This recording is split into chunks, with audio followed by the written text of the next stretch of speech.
50, 30, 20 is a scam.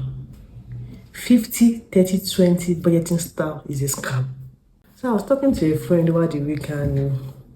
He was like, Kumbi, you keep talking about budgeting, you keep talking about savings, investment, and all of that. How realistic is this in Nigeria? So it was like, for example, now, let's imagine an entry level worker that earns 200,000 naira and needs to live in a decent place in Lagos, and rent is like 500,000 naira. Then transport to work and feeding and other things. That add was 50, 30, 20 works.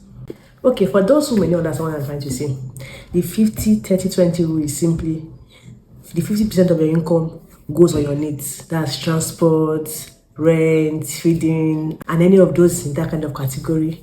Then 30 goes on your wants, the things you need to buy, maybe your fund money and all of that. Then your 20 goes into your savings and investments.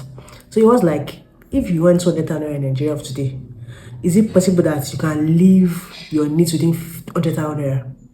Just the living expenses in Nigeria, can 100,000 naira be enough? Then okay, if you are going to do 30% for fun, then 20% for savings and investment. What the person is trying to say is that the whole of 200,000 naira is not enough to survive. Talk more of having a bit to have fun or even save and invest. So dear friend, if you are seeing this is my response. I was saying, as much as the living expenses in Nigeria is currently high due to inflation, I think everyone should just start where they are. If you earn 200,000 naira and it's almost like that's just survival money, I think you can start where you are. 5,000 naira here today, 10,000 naira tomorrow. It amounts to something eventually. So no matter what you're earning, no matter how little you feel, I feel like the first thing is trying to build the habit of investing or savings.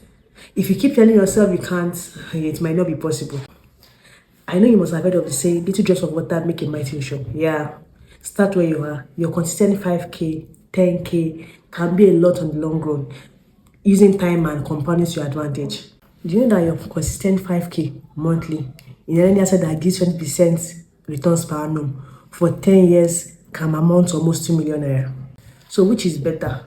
Your consistent complaint in the next 10 years or 2 million naira in another 10 years? Of course, you can invest more than 5,000 naira.